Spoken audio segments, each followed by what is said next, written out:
இங்க பாருங்கம்மா, நான் என்ன கேக்குறேன், உழவுதான் இருக்குல்ல, என் லோனை எடுத்துக்கிட்டு சிக்கன் ரைஸ், பானிபூரி, சங்கமங்கலத்துல வீட்டாரிச்சு புது புடவை பளபளக்கும் ஜிஞ்சுக்கும் போட தெரியுதுல, அந்த காளியமுகல வந்து பிச்சை எடுக்க சொல்லாமல.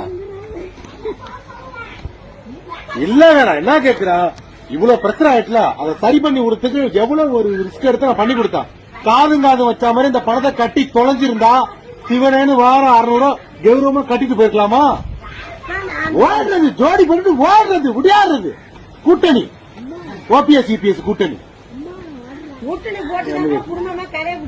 பிச்சை எடுத்து பழைக்கிறாங்க. அதுக்கு இந்த மாதிரி சூடு கௌரவம் இல்லாம வருது, பிச்சை எடுத்து பழைக்கலாம். ஏன் மானங்கிட்ட பழப்பா இருக்கு. நான் இந்த ஊருக்கு என்னென்னமோ பண்ணி பாத்துட்டாங்க சரி பண்றதுக்கு. அம்மா லோனு குடுத்துட்டு போயிட்டு, அம்மா ஆதிபரா சக்தி லோனை குடுத்துட்டு லட்சுமணத்தை கூட்டு அங்க போய் அங்க எத்தனை சக்திக்கு வந்து உட்கார்ந்து இருக்கேன். நானும் லோனு 2வது லோனு